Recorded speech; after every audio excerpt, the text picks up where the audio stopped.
উন্নত জীবনের আশায় প্রতি বছর বিদেশে পাড়ি জমাতে চান হাজারো বাংলাদেশি, কিন্তু বৈধ পথের পরিবর্তে অবৈধ অভিবাসনের ফাঁদে পড়ছে হাজারো মানুষ। ফলে এসব মানুষ হারাচ্ছে জীবন, পরিবার হারাচ্ছে সর্বস্ব। সমুদ্র পথে ইউরোপ পাড়ি জমানো মোট অবৈধ অভিবাসীর 30%ই বাংলাদেশি। এত মৃত্যুর পরও থামছে না সমুদ্র পথে অবৈধ বিদেশ যাত্রা। ভুয়া কাগজপত্র কিংবা ভিসা জটিলতায় প্রতি বছর ভিন দেশে কারাবন্দী হচ্ছে অসংখ্য বাংলাদেশি। অবৈধ পথে বিদেশ যাত্রা ও মানব পাচার নিয়ে উদ্বিগ্ন জনশক্তি রপ্তানিকারী প্রতিষ্ঠান বায়রা। বর্তমানে শ্রম বাজারে নিজেদের ইমেজ সংকটের কথা জানালেন তারা। বললেন, ইমিগ্রেশন অফিসারদের নজরদারির আওতায় আনতে হবে, তা না হলে ভবিষ্যতে প্রভাব পড়বে শ্রম বাজারে।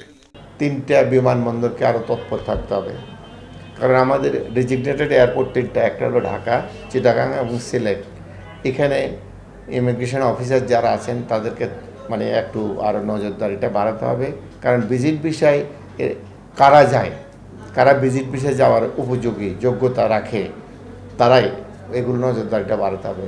বিচার দিয়ে সরকার নির্দিষ্ট কোনো পলিসি করতে হবে।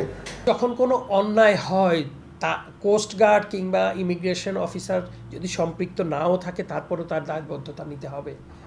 আমি কোনোভাবেই তাদেরকে দায় এড়াতে সহায়তা করছি এরকম না। যদি তারা নাও জানে, 100% অফিসার যেমন ভালো না, 100% অফিসার খারাপও না।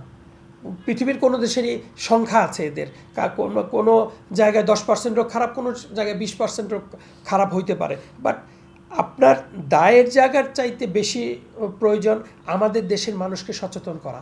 অভিবাসন বিশেষজ্ঞ আসিফ মুনির বলেন, এসব অবৈধ বিদেশ যাত্রায় গোয়েন্দা সংস্থার ব্যর্থতা রয়েছে। সীমান্ত এলাকায় বিজিবি সহ কোস্টগার্ডের যোগসাজশ ছাড়া সমুদ্র পাড়ি দেওয়া অসম্ভব।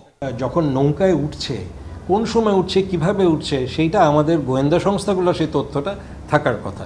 কাজে সেখানে একটা গ্যাপ হচ্ছে যে আমাদের কর্তৃপক্ষের মধ্যেই, বিশেষ করে সীমান্তরক্ষী যে বাহিনীগুলো আছে, তাদের মধ্যে একটা নিশ্ছিদ্র ব্যবস্থা রাখা উচিত যে কোনোভাবেই তারা যেন এখানে অপব্যবহার না করে, আইনের লঙ্ঘনটা তারা না করে। পারমিশন ছাড়া, বৈধ কাগজপত্র ছাড়া কোনো মানুষকেই আমাদের সীমান্ত রেখা অতিক্রম করতে দেওয়ার কথা না। যারা সেটার অনুমতি দেবে তাদের বিরুদ্ধে কিন্তু আইনানুগ ব্যবস্থা থাকা উচিত। সীমান্তের পাশাপাশি বিমানবন্দরগুলোতে নজরদারি বাড়ানোর পরামর্শ এই বিশেষজ্ঞের। প্রয়োজনে আইনের প্রয়োগ কড়াকড়ি করার পরামর্শ দেন এই অভিবাসন বিশেষজ্ঞ। তৌফিক মাহমুদ মুন্না, দেশ টিভি, ঢাকা।